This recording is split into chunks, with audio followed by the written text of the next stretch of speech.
Good evening. Have you ever seen how important bacon is to some people? You know, if eating bacon, if eating bacon was a sin, we'd all be in a lot of trouble. And there was a time when eating bacon was indeed a sin. And I would like to ask you to go to one of those scriptures. You can go to Matthew chapter 8, verses 28 through 34 is where I'll be. Or you can turn to Mark chapter 5, verses 1 through 20. It's a very long piece.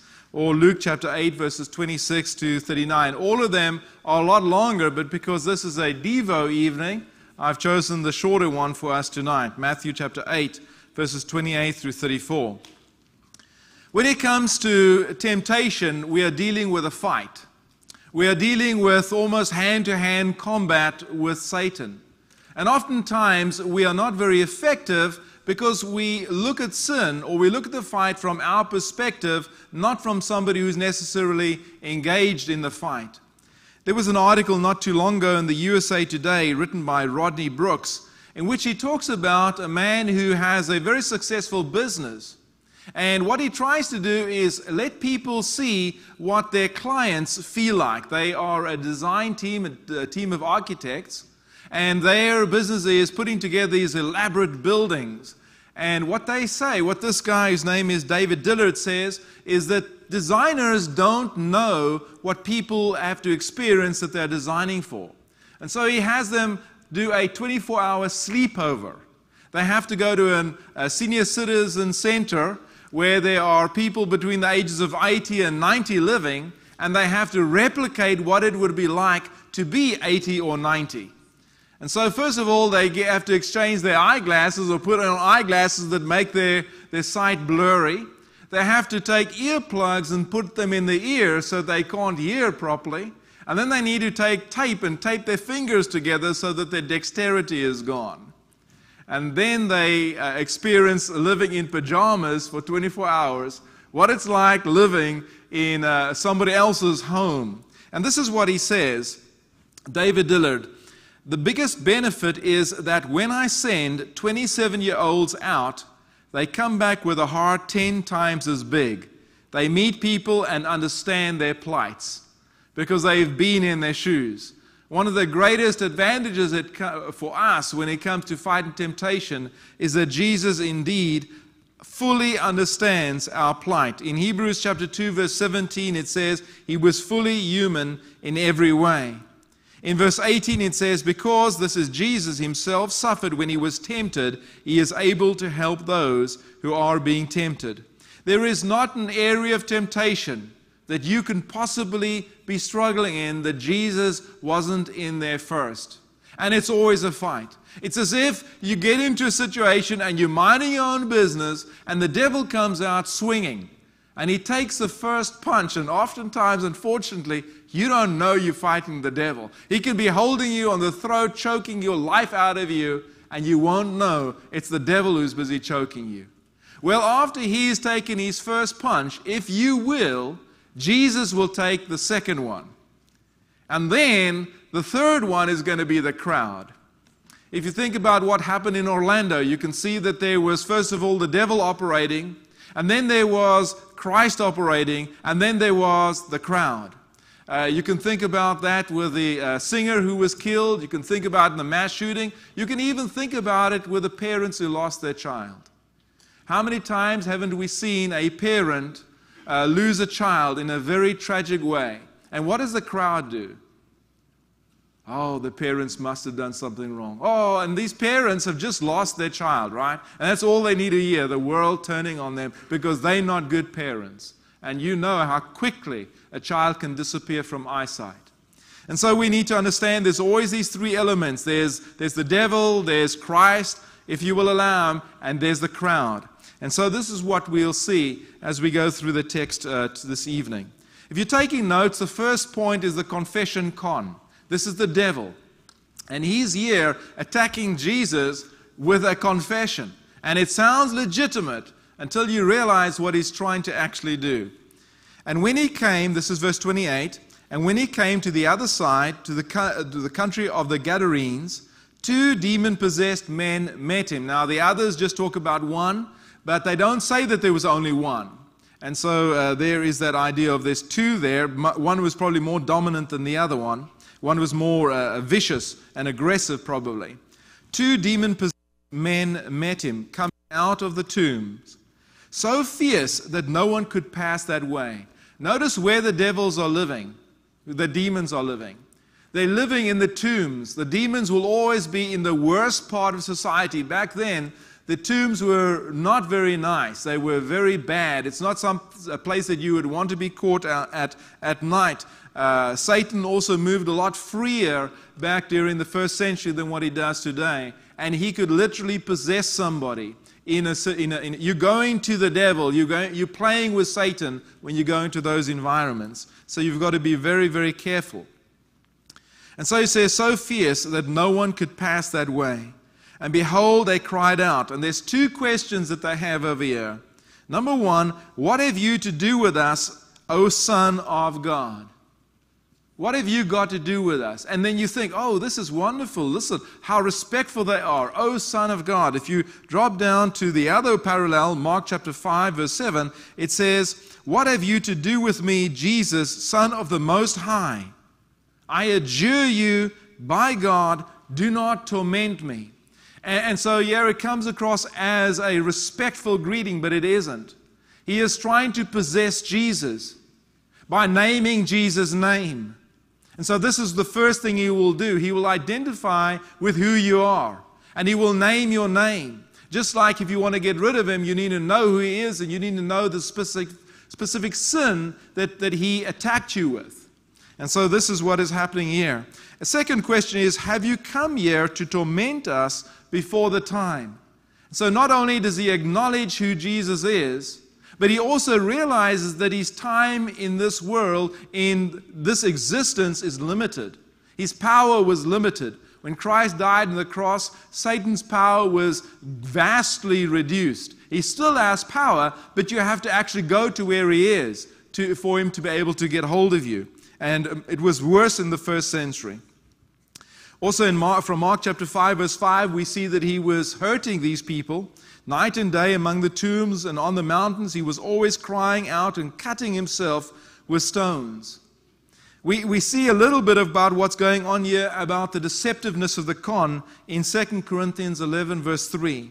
I fear lest somehow, as the serpent deceived Eve by his craftiness, so our minds may be corrupted. If Satan would attack Jesus, he definitely would attack you and I. I mean, he could have gotten out the way. He didn't get out the way. He confronted the Son of God. And so he will confront you. And again, as I said, he has the biggest problem. You won't realize it's the devil. He will push your button. He'll try to get you to react. He'll put some bait out that he knows you won't leave alone.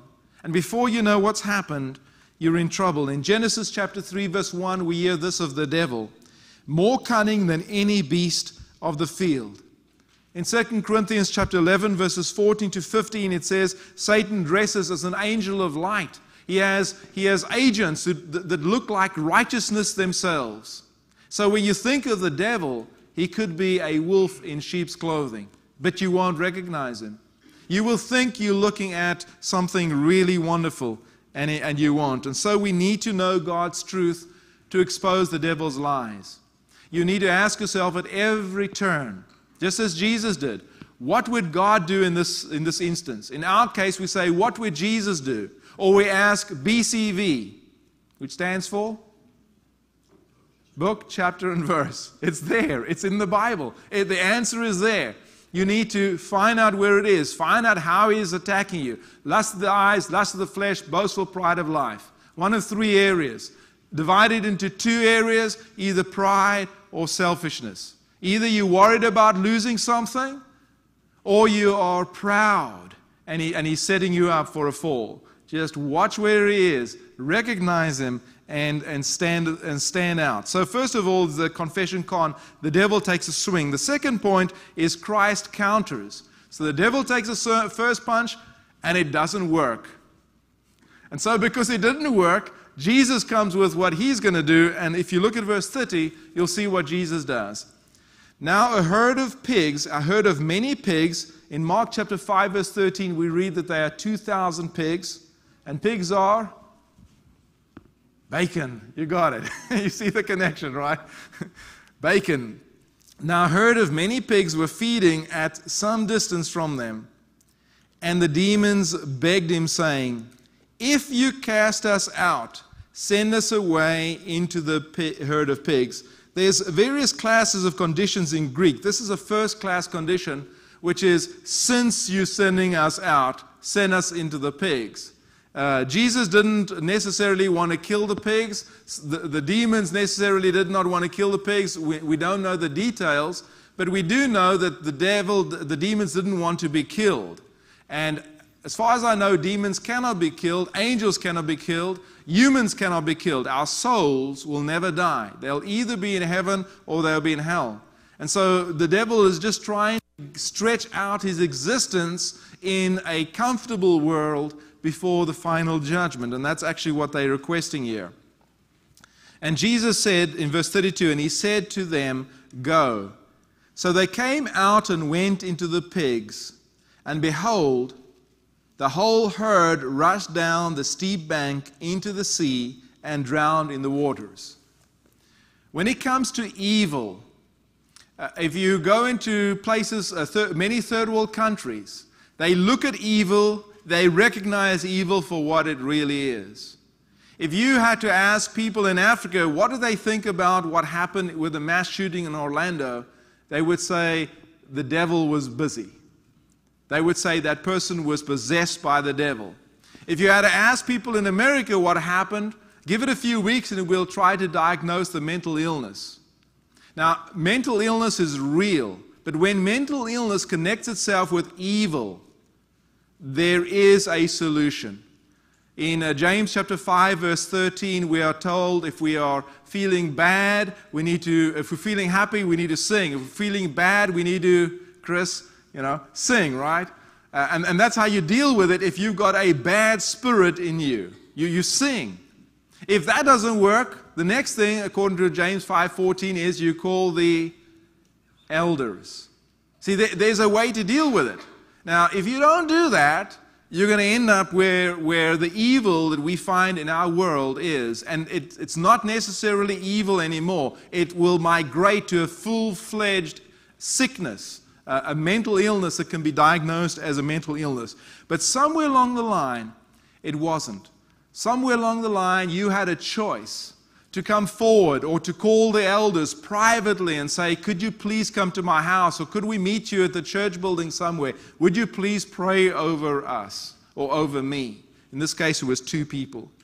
So we have first of all the devil taking his first swing in the confession con, and then we have Christ counters, and because the devil doesn't succeed, he drives the devil out. Once you are out of the body that you exhibit, that you possess, you are immediately in the hands of the living God from a human standpoint of view.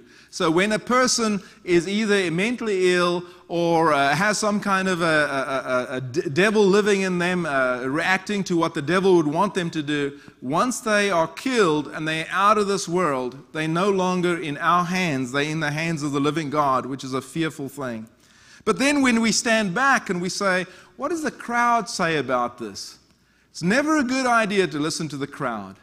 It's always a good idea to say, what would Jesus do right now? How would Jesus view what we are seeing? It's so easy to jump all over and become part of a mob mentality. And if you look at verse 33, this is exactly what happens.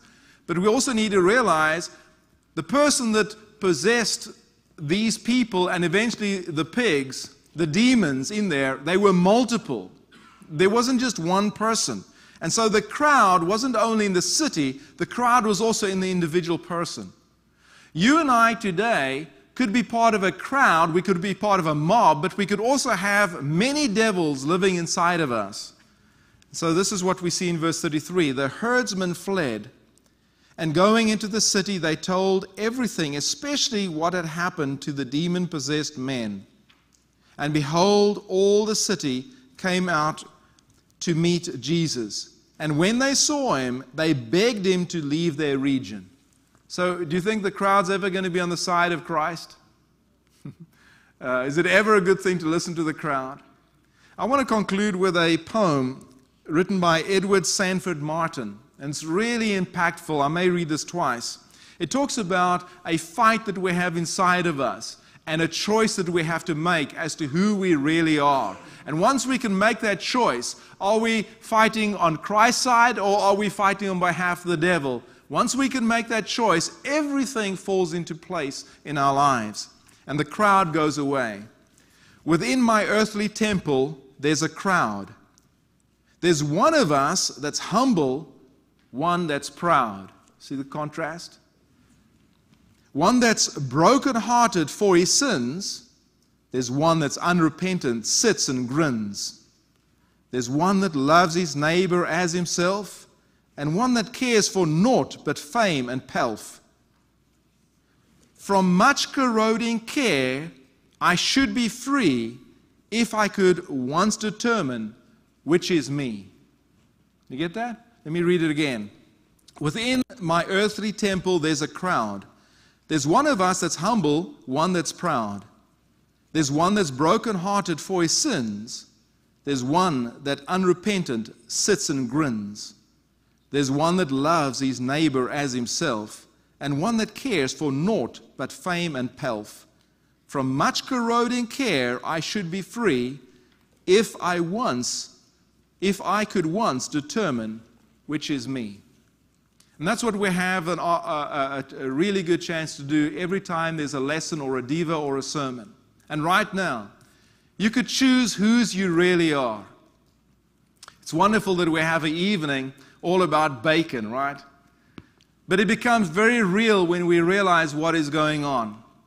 There's such a big fight going on right now in our hearts, in our lives. And that fight, that struggle that you have could all be gone if just for one instance right now you can make a decision. Am I going to be for God or am I going to be for the devil? When you came to church tonight, did you make a decision to come here or did you just come? See, it's easy when you don't have to make a decision anymore, right? Because you've already decided you would just be here. And so there wasn't this huge struggle, battling with the kids to get them in the car or battling with yourself, leaving the air-conditioned house and getting into a hot car or whatever. You didn't have to worry about that because you'd made that decision. We all need to make that decision right now. We stand for Christ. It's easy for us to judge someone else because we look from our strength, but we won't judge any person else. We'll just judge ourselves and our brethren inside this congregation. If they will permit us, we'll help each other. But if you're struggling with anything, please determine to let it go. If you want to have victory in Jesus by putting on the Lord in baptism, whatever your need is, please come forward right now as together we stand and sing.